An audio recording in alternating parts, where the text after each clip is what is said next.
Selamat malam para pendengar setia di seluruh Indonesia di Dongeng Aki Rukmah. Selamat mendengarkan dan tetap merdeka. Assalamualaikum warahmatullahi wabarakatuh. Bismillahirrahmanirrahim. Innallaha tuhibul zaman amma ba'du. Bapak Ibu dan kawan-kawan sekalian, malam ini mari kita lanjutkan bahasan kajian pengenalan tentang 17. Kenapa 17?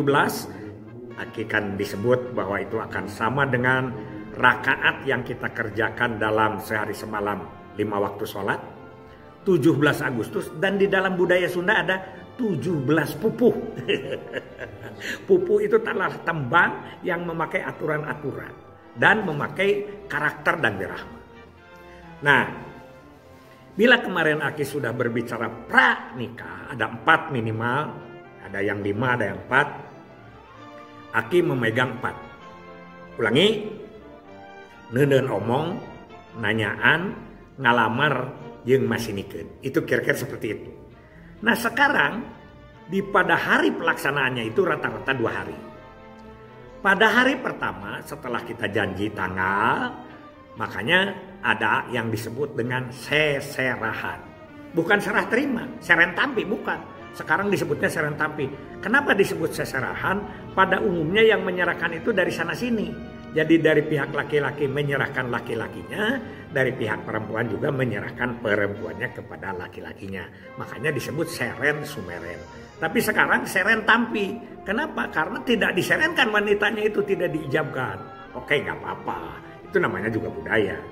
Dan dulu itu mulung mantu itu biasanya sederhana sekali. Kadang-kadang tidak ada. Ya, sekarang ada yang memakai mulung mantu. Nah itu salah satu upacara juga. Aki tidak membahas mulung mantu itu ada atau tidak. Karena pada 40 lulugu yang Aki tanya dari Kewenangan Soreang itu tidak merekomendasikan bahwa mulung mantu menjadi jajaran daripada 17 perkawinan Sunda. Seserahan H-1 itu adalah menyerahkan. Seperti yang diceritakan oleh Aki, sampai insya Allah katanya masih ada yang minta lagi itu kata-kata penyerahannya gak apa-apa. Sekarang itu dibatasi. Seserahan ini adalah hukumnya wajib tata krama. Bukan wajib di agama, bukan di tata krama.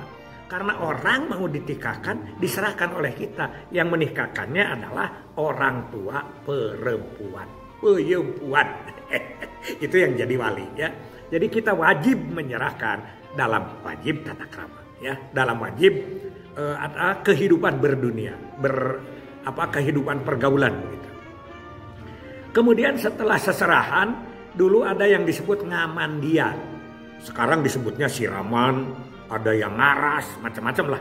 Dulu mengamandian, susuci yang sekaligus minta izin. Minta izin kepada orang tua untuk dinikahkan di situ orang Islam mah. Orang budaya mah. Kemarin Aki menyerahkan di Pak RW, ternyata kedengaran minta dulu izin, kemudian dengan bahasa Indonesia ke orang tua aja nyebut kalian. Karena itu bahasa-bahasa dari IO. Wah, Aki nggak setuju itu. Kalian telah membesarkan aku. Waduh. Kunamun ke bahasa Sunda, bahasa rasa ya. Kenapa Aki mah komentar saja. Nah jadi di situ.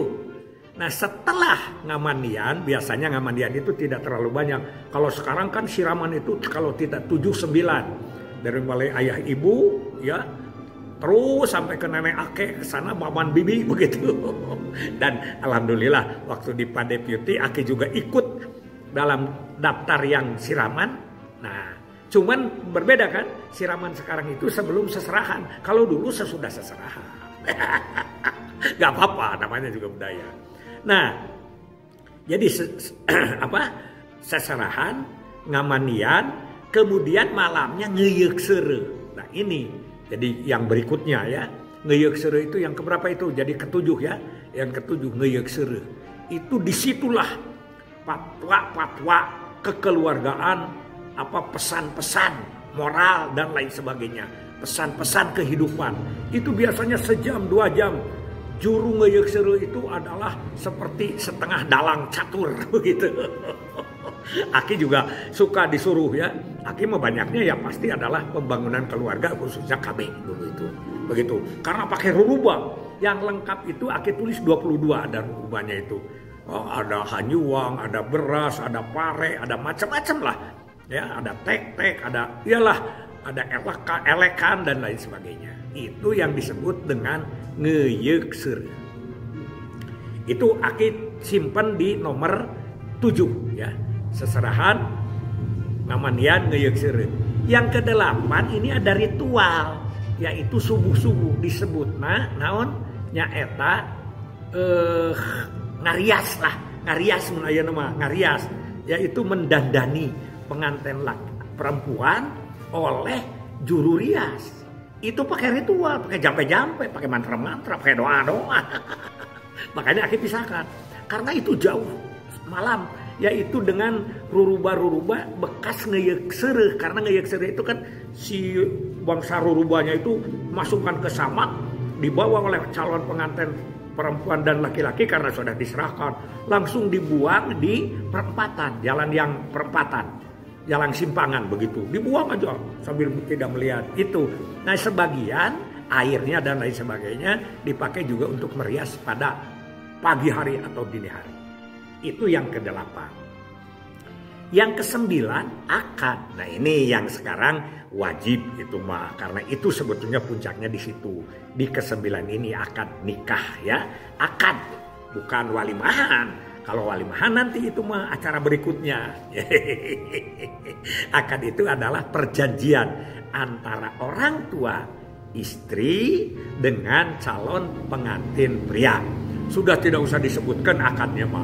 Ada yang 1 kali, ada yang 2 kali, karena itu harus nyambung kalimatnya. Itu mah ajaran Islamnya seperti itu, ya. Akad. Setelah selesai akad, setelah selesai akad biasanya langsung dengan sawer. Sawer pengantin, ya. Sawer pengantin itu Aki simpen di nomor 10. Nomor 10. Sawer pengantin. Ya biasalah panjang. Pepatah petiti melanjutkan atau menyimpulkan apa yang dikatakan di ngeyekseur. Itu nomor 10. Nomor 11, Aki itu menempatkan antara nincak enog meleum harupat mepuskeun keni disatukan. Ada yang dipisah sehingga rangkaian upacaranya menjadi 21. Aki menyimpulkan dari 40 yang Aki tanya para lulugu itu sudah itu sebetulnya dalam satu kurun tempat dan dalam satu rangkaian acara. Masa meleum nog set langsung kan meleum harupat. Nincak enog artinya adalah mepuskeun atau memecahkan keperawanan. Jadi nanti itu disimbolkan seperti itu. Sedangkan meleum harupat itu adalah menghilangkan rasa yang emosional. Rasa yang sedikit-sedikit nafsu disebutnya getas harupateun. Jadi dibuang itu ke belakang cas, dimasukkan dulu ke kening ya. Keningnya supaya padam dulu apinya baru dibuang jauh-jauh. Tidak boleh pengantin itu punya sifat getas harupateun.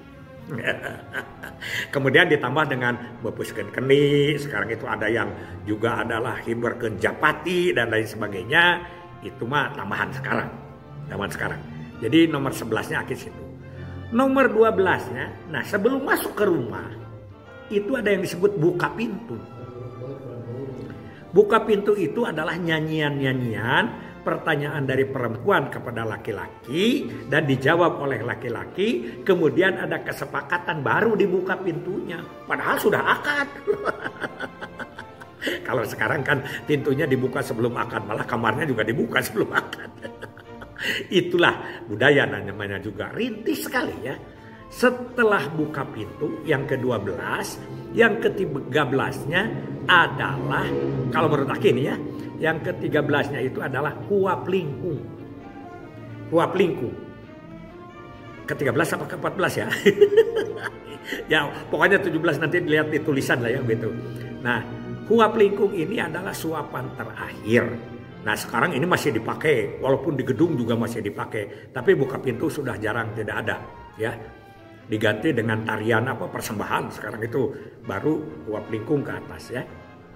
Seperti itu ya. Huap lingkung itu nyuapin anak sendiri, nyuapin itu sendiri dan lain sebagainya. huap lingkung. Nah, dari huap lingkung berikutnya, ini mungkin ke-15 ya, ke-15 kalau Aki. Nanti Aki agak lupa sedikit, nanti ditulis di tulisannya. Adalah walimahan kalau dalam bahasa Timur Tengahnya atau bahasa kita mah bala kecerakan, silaturahmi, ngawilujengkeun. Nah, dulu tidak pernah di gedung. Nah, sekarang oleh Aki dipisah. Karena antara kawin sampai dengan huap lingkung itu biasanya di rumah. Sedangkan resepsi, itulah resepsi bala kecerakan itu sudah di gedung. Ya, sudah di gedung. Nah, itu yang ke-15. Yang ke-6 itu saja. Jadi sampai di situ, sampai bala kecerakan, insya Allah yang berikutnya pasca perkawinan atau pernikahan itu masih ada acara-acara lain, yaitu melengkapi sampai ke-17. Sekian dulu dari Aki. Hasbunallahu wa ni'mal wakil, ni'mal maula wa ni'man nasir. Wassalamualaikum warahmatullahi wabarakatuh.